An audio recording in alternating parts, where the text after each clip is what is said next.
My name is Alejandro Martínez, and I actually landed in the U.S. when I was 10 years old.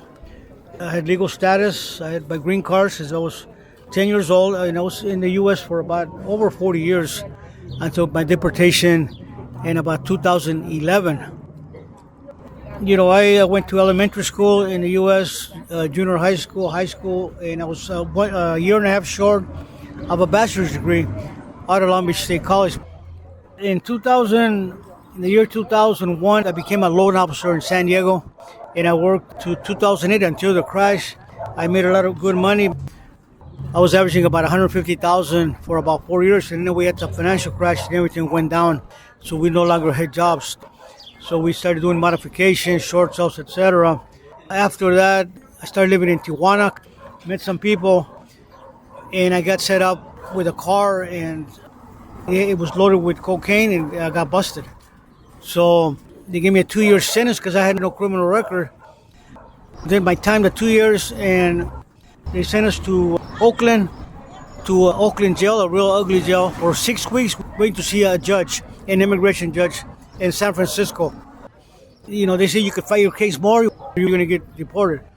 So I decided to get deported, which might have been a mistake, but it's too late now. I'm down here. So they load us up in an airplane from San Francisco to San Diego, 130 of us, and we got deported here in Tijuana. We landed here about 11 o'clock, so everything was closed. The only people that took fresh migrants deported was Casa Migrante, but it was closed. So I'm here in Tijuana at 11 o'clock. I have $30 in my pocket. Luckily, I saw a friend, and they took me to a house, and I slept there a couple of days. Then I went to Casa Migrante. You can only stay there 12 days. Then they throw you out. So the only people that help you out here in Tijuana, if you have no money, is actually the churches. So I went to a church in Playas, then a Korean church. I went to a couple of private houses that house migrants. And so that's the way I survived for about a year that way, until I finally was able to get my paperwork, and I started working in call centers.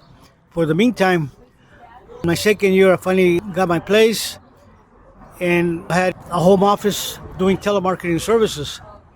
So that's why I'm surviving. So the only problem that we have now is that I'm already 70 years old, and I can't add my Social Security from the U.S.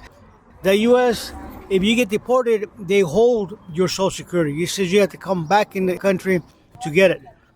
And so next month, they give me 10 years, I can reapply again. And that's where I'm at now. So we're hoping that these people here can help me get back in so I can get my Social Security, because I'm already 70. Yeah, but I'd like to ask anybody out there that wants to help me, you can get a hold of me at alexmar1954 at gmail. So it's Alex, A-L-E-X, Mar, M-A-R, 1954 at gmail.com. Anybody can do a GoFundMe. That would help. I want to raise a little bit of reserve to stay in my house, because now what's happening at my age, the call centers are not hiring me. And that's my story. The thing I want to tell you is that down here in Tijuana, all the migrants, there's only very few organizations that help people. Those are all the churches, the Christians, people like what I'm talking to about now. Very few people are helping these people. A lot of them are living in the street, they're doing the drugs, or they die. If you have family in Mexico, well, then you can find it. If you don't, then you have to do what I do, is you're going to have to get your own home office and figure out how you're going to survive. So I take the opportunity to tell you my story and keep helping the people. That's all I have to say.